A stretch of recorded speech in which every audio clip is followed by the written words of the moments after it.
2024 March 17 ரஷ்ய அதிபரினுடைய தேர்தல் அப்படின்னு சொன்னோம். அப்போ அதுக்கான டாக்குமெண்ட் எல்லாத்தையுமே புட்டின் அவர்கள் அங்கே சப்மிட் பண்ணிட்டாரா அப்படின்னு பார்த்தா இன்னைக்கு அதற்கான சப்மிஷன் அப்படிங்கிறது நடந்திருக்கு. அது மட்டும் இல்லாமல் புட்டின் அவர்கள் நாட்டோ நாடுகளுக்கும் யூரோப்புக்கும் எதிரானவர்ப்பா அப்படிங்கிற ஒரு பிம்பத்தை கட்டியமைக்க ஜோ பைடன் அவர்கள் ரொம்ப பெரிய அளவில் ட்ரை பண்ணார். ஆனால் நடக்கலை. அப்படி நடக்காதனாலேயோ என்னவோ அடுத்த கட்ட திட்டத்தை ஜோ பைடன் அவர்கள் அவருக்கு கீழே இருக்கக்கூடிய சகாக்கள் செஞ்சு வராங்க. அப்படின்னா புட்டின் அவர்கள் என்ன செஞ்சுருப்பாங்க? இந்த ரஷ்யா உக்ரைன் போரில் அடுத்தடுத்த திருப்பங்கள் என்ன அப்படிங்கிறத இந்த ஒரு பதிவில் பார்க்க போகிறோம். எல்லாத்தையும் பார்த்துடலாமா?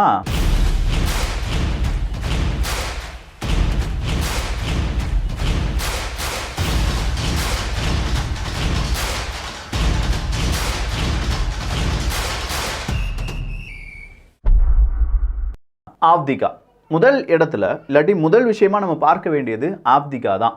நேற்றே ஜெர்மனியில் சில நபர்கள் சொன்னாங்கன்னு சொன்னோம், இப்போதைக்கு உக்ரைன் அடி வாங்குற மாதிரி அடி வாங்குவாங்க, பட் அவங்க கவுண்டர் ஒஃபென்சிவ்க்கு தயாராகி வருகிறார்கள் அப்படிங்கிறது தான். இந்த கவுண்டர் ஒஃபென்சிவ்க்கு இவங்க தயாராகி வராங்களா இல்லையா அப்படிங்கிறத எப்படி நம்ம புரிஞ்சுக்கலாம்? முதல் விஷயம், அவங்களுடைய ரெக்ரூட்மெண்ட் டிரைவ் அப்படிங்கிறத நடத்திட்டு இருக்காங்க. அந்த ரெக்ரூட்மெண்ட் டிரைவில் ஆண்கள் முதியவர்களும் சேர்க்கப்படுகிறார்கள் அப்படிங்கிறதும், அதே நேரத்தில் பெண்களும் இந்த ரெக்ரூட்மெண்ட் டிரைவில் சேர்க்கப்படலாம். கட்டாயமாக நீங்களும் இராணுவத்தில் பணிபுரிய வேண்டும் அப்படின்னு சொல்கிற பெண்கள் இருக்கிறாங்க. அப்படி குடும்பத்தில் இருக்கக்கூடிய பெண்களும் இந்த ரெக்ரூட்மெண்ட் டிரைவில் கொண்டு வரப்படுவார்கள் அப்படின்னு சொல்லி பார்த்தோம். இந்த ரெக்ரூட்மெண்ட் டிரைவ் மட்டும் கிடையாது, பல புதிய ஆயுதங்களையும் உக்ரைன் கேட்டுட்டு இருக்காங்க. அப்போ இதெல்லாம் பார்க்கும்போது புதிய படையை புதிதாக உருவாக்கி வருகிறது உக்ரைன். இந்த புதுப்படை அப்படிங்கிறது ஒருவேளை கவுண்டர் ஒஃபென்சிவ்க்கானதாக இருக்கும். ஆனால் கவுண்டர் ஒஃபென்சிவில் போன முறை ஒரு கவுண்டர் ஒஃபென்சிவ் கொடுத்தாங்கல்ல உக்ரைன், அந்த கவுண்டர் ஒஃபென்சிவில் நிறைய இடங்களை பிடிச்செடுத்த உக்ரைன் மறுபடியும் அந்த இடங்கள் எல்லாத்தையுமே ரஷ்யாவிடம் இழந்திருக்கிறது. அதை விட கூடுதலான இடத்தையும் இழந்து விட்டது என்பது குறிப்பிடத்தக்கது. அதில் ரொம்ப முக்கியமான இடம் தான் ஆவ்திகா அப்படிங்கிறது. இந்த ஆவ்திகா பகுதியில் பல பில்டிங்ஸ், சொல்லப்போனால் 90% பில்டிங் அப்படிங்கிறது இல்லை, அது எல்லாமே சுக்குநூறாக்கப்பட்டிருக்கிறது அப்படிங்கிற தகவலை வெளியில் விட்டுருக்காங்க உக்ரைனுடைய மினிஸ்ட்ரி ஆஃப் டிஃபென்ஸ். ஸோ இப்போ ஆவ்திகா பகுதியில் மட்டும் இல்லாமல் புட்டின் அவர்கள் அந்த உக்ரைன் இழந்த பகுதிகள் இல்லாட்டி நாங்கள் மீட்டெடுத்த பகுதிகள் அப்படின்னு சொல்கிற பகுதி எல்லாமே இப்போ எங்களுடைய பகுதிகள் தான் அப்படிங்கிறத தெளிவாக எல்லோருக்கும் உணர்த்த ஆரம்பிச்சிட்டார். அப்படி உணர்த்தினது மட்டும் இல்லாமல் அங்கே மைனிங் எல்லாம் செய்ய ஆரம்பிச்சிருக்காங்க என்பதும் குறிப்பிடத்தக்கது. இப்போ 4 பகுதிகளை ரஷ்யா இல்லை இந்த உக்ரைனில் இந்த பகுதிகள் நாங்கள் என்ன செஞ்சிட்டோம், நாங்கள் எடுத்து விட்டோம் அப்படின்னு சொன்னாங்களே, இந்த 4 பகுதிகளிலும் மைனிங் அப்படிங்கிறதையும் ஸ்டார்ட் பண்ணியிருக்காங்க. 18% ஆஃப் மைனிங் முடிஞ்சிருக்கு அப்படிங்கிற ஒரு தகவலும் வெளியாகி இருக்கிறது. அடுத்ததாக வந்திருக்கக்கூடிய தகவல் ஐரோப்பிய ஒன்றியத்திலிருந்து. ஐரோப்பிய ஒன்றியம் 12வது பொருளாதார தடையை ரஷ்யாவுக்கு எதிராக பயன்படுத்த ஆரம்பிச்சிருக்காங்க, போட்டிருக்காங்க. 12வது முறையாக பொருளாதார தடை. இந்த 2 வருடங்களில் 12 முறை பொருளாதார தடை போட்டும் ரஷ்யாவினுடைய பொருளாதாரத்தை முடக்க முடிந்ததா அப்படின்னு பார்த்தா இல்லையே ராசாக்களா. ஆனால் ஐரோப்பிய ஒன்றியத்தில் பல சிக்கல்கள் இருக்குது அப்படிங்கிறத நம்மளால் மறுக்கவே முடியாது. அதுதான், அடுத்தவன் அழியணும், அவன் நல்லா இருக்கக்கூடாது, அவன் உருப்படக்கூடாது அப்படின்னு சொல்கிற யார் எண்ணமும் இதுவரையிலும் பழித்ததாக இல்லை. நம்ம குடும்பம் இல்லை நம்முடைய தொழில், நம்முடைய வேலை, இதில் எல்லாத்துலேயுமே இதே மாதிரியான நிகழ்வுகள் இருக்கும். நம்ம குடும்பமே நல்லா இருக்காதுன்னு நினைக்கிற ஒரு குடும்பம் இருக்கும். இப்போ நல்லா இருக்கிற மாதிரி இருக்கும், ஆனால் காலப்போக்கில் அந்த குடும்பம் இருந்த இடம் கூட தெரியாமல் போயிடும், இல்லாட்டி அப்படி அழிஞ்சு போயிடுவாங்க. அதே மாதிரி தான் ஒரு நாடு, ஒரு நாட்டினுடைய தலைவர் அப்படின்னு சொல்லலாம். ரஷ்யாவே இருக்கக்கூடாது அப்படின்னு சொன்னால் இங்கே ரஷ்யா இருக்கக்கூடாதா? ரஷ்யாவினுடைய கொள்கை தப்பா? இல்லை ரஷ்யாவுக்கு எதிராக உக்ரைன் என்னெல்லாம் செஞ்சாங்க அப்படிங்கிறது எதுவுமே புரிந்து கொள்ள முடியாத சில நாடுகள் ரஷ்யா தான் எதிரி அப்படின்னு சொல்லி அமெரிக்கா சொன்னதை மட்டுமே அவங்களுடைய ஆழமான பார்வையாக பார்ப்பது கொஞ்சம் கஷ்டமாக தான் இருக்குது. அடுத்ததா செர்பியாவினுடைய எலெக்ஷன் தான். செர்பியாவினுடைய எலெக்ஷன் அப்படின்னு சொல்லும்போது எங்களுடைய சகோதரமான ஒரு நாடுப்பா அப்படின்னு சொல்லி கிரெம்ளினால் பாராட்டக்கூடிய ஒரு நாடு செர்பியா தான். அதில் இப்போ புதுசாக பிரசிடெண்டாக மாறி இருக்கிறார் அலெக்சாண்டர் ஊவிக் அப்படிங்கிறவர். ஸோ அலெக்சாண்டர் அவர்களுடைய வெற்றி எங்களுடைய வெற்றி, கொண்டாடலாம் அப்படின்னு சொல்லி ரஷ்யா செர்பியாவினுடைய புதிய பிரசிடெண்ட்டை வரவேற்றிருக்கிறார்கள். அடுத்ததாக ஹைபிரிட் வார். இந்த ஹைபிரிட் வார் அப்படின்னு சொல்லும்போது ரஷ்யாவை பொறுத்த வரைக்கும் அவங்க ஒரு ஹைபிரிட் வாருக்கு தயாராகி தான் நிற்கிறாங்க. ஒரு கட்டம் இல்லை, 2 பக்கம் இல்லை, 3 பக்கமாக இந்த வார் வர்றதுக்கான வாய்ப்புகள் இருக்குது. ஒன்று உக்ரைன் வழியாக, இன்னொன்று அமெரிக்கா வழியாக, இன்னொன்று ஐரோப்பிய ஒன்றியம் வழியாக அப்படின்னு சொல்கிற 3 திசைகளான யுத்தத்தை ரஷ்யா எப்போதுமே எதிர்பார்த்து தான் இருக்காங்க. ஆனால் இதில் ஹைபிரிட் வார் அப்படின்னு சொல்லும்போது கண்டிப்பாக ரஷ்யாவினுடைய அணு ஆயுதம் பெரிய அளவில் பேசப்படும். அப்போ புட்டின் அவர்கள் என்ன தெரியுமா சொல்லியிருக்காங்க, எங்களுடைய அணு ஆயுதம், அந்த அணு ஆயுதத்தினுடைய அந்த வீரியம், இது எல்லாமே மாற்றி அமைக்கப்பட போகிறது. சொல்லப்போனால் எங்களுடைய அணு ஆயுத படையை புதிதாக உருவாக்குகிறோம் அப்படின்னு சொல்லியிருக்காங்க.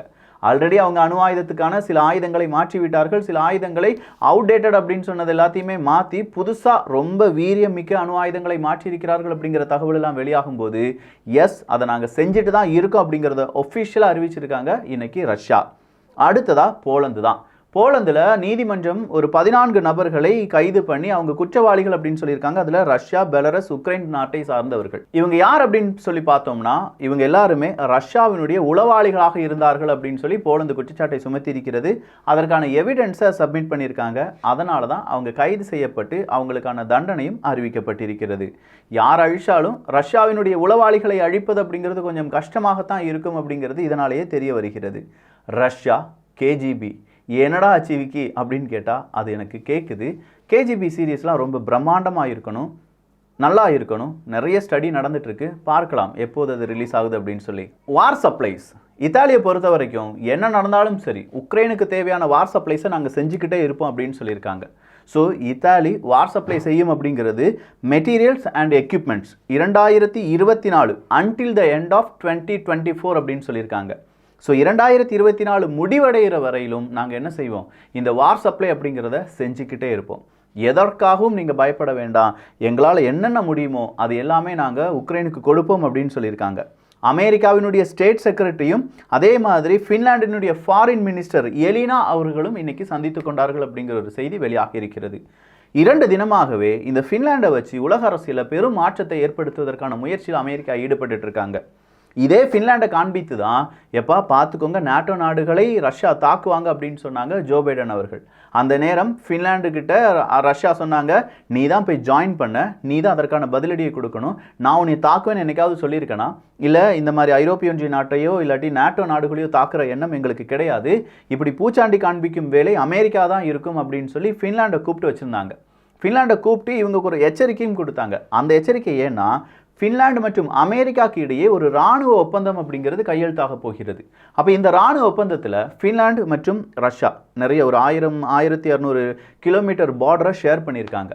இப்போ ஃபின்லாண்டும் அமெரிக்காவும் ஒரு இராணுவ ஒப்பந்தத்தில் ஈடுபடுறாங்கன்னா அவங்களுடைய பார்டரில் யாரை கொண்டு நிப்பாட்டலாம், அமெரிக்காவினுடைய இராணுவத்தை கொண்டு நிப்பாட்டலாம். நீங்களே சொல்லுங்கள், உங்களுக்கும் இன்னொருத்தனுக்கும் ரொம்ப பரம எதிரி நீங்களும் இன்னொருத்தனும். உங்கள் பக்கத்து வீட்டுக்காரன் உங்கள் எதிரியை கூப்பிட்டு உங்கள் பக்கத்து வீட்டுக்கு ஜன்னலை திறந்து வச்சு உங்கள் வீட்டையே பார்த்துட்டு இருந்தானா உங்களுக்கு எப்படி இருக்கும்? அப்போ அதே ஒரு நிலைமை தான் இப்போது ரஷ்யாவினுடைய நிலைமை.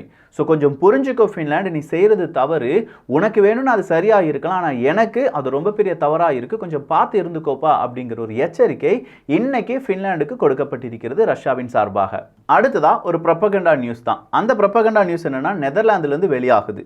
ஒரு இராணுவ வீரர், அது ரஷ்யாவினுடைய இராணுவ வீரர் அப்படின்னு சொல்கிறாங்க. ரஷ்யாவினுடைய இராணுவ வீரர் நெதர்லாந்தில் போய் எனக்கு இனிமேல் ரஷ்யாவில் வாழ பிடிக்கலை, நான் இந்த நாட்டில் வாழ போகிறேன் அப்படின்னு சொல்லி புலம்பெயர்ந்து வந்திருக்கிறார். அப்படி வந்தது மட்டும் இல்லாமல் நான் கோர்ட்டுக்கு வரேன், கோர்ட்டுக்கு வந்து ரஷ்யா என்னெல்லாம் வார் கிரைம் செஞ்சுருக்காங்களோ அதெல்லாம் சொல்ல போகிறேன், அதெல்லாம் சொன்னால் எனக்கு நீங்கள் இங்கே என்ன தந்துடுவீங்களா, புகழிடம் தந்துடுவீங்களா அப்படின்னு சொல்லி கேட்டிருக்காங்க. அந்த செய்தி இன்னைக்கு மேற்கத்திய நாடுகளுடைய ஊடகங்களில் பரவலாக பேசப்பட்டது. அடுத்ததாக டென்மார்க் மற்றும் அமெரிக்கா. டென்மார்க்கும் அமெரிக்காவும் அவங்களுடைய டிஃபென்ஸ் என்ஹான்ஸ்மெண்ட் அப்படிங்கிறத செய்ய போகிறாங்க, நாங்கள் 2 பேரும் மறுபடியும் ஒன்றாக இணைந்து பல ஒப்பந்தங்களில் ஈடுபட போகிறோம் என்கிற அறிவிப்பை கொடுத்துருக்காங்க. அடுத்ததாக எர்டகன் அவர்கள் அப்படின்னு சொல்லும்போது நேட்டோக்குள்ளே ஸ்வீடன் இணைவதை ரொம்ப பெரிய அளவில் தடுத்தாங்க துருக்கி. ஆனால் அதே துருக்கி ரொம்ப நாளாகவே ஐரோப்பிய ஒன்றியத்தில் நானும் ஒரு நாடு தான்ப்பா என்னையும் சேர்த்துக்கோங்க அப்படின்னு சொல்லி ரிக்வெஸ்ட் வச்சுருந்தாங்க, ஆனால் இன்னும் சேர்க்கப்படவில்லை. ஸோ உக்ரைன் மற்றும் மோல்டோவா போன்ற நாடுகள் ஐரோப்பிய ஒன்றியத்தில் சேருவதற்கு அவங்களுடைய விண்ணப்பத்தை கொடுத்துருக்காங்க, அவங்கள அப்ளிகேஷன் கொடுத்துருக்காங்கிறது நமக்கு தெரியும்.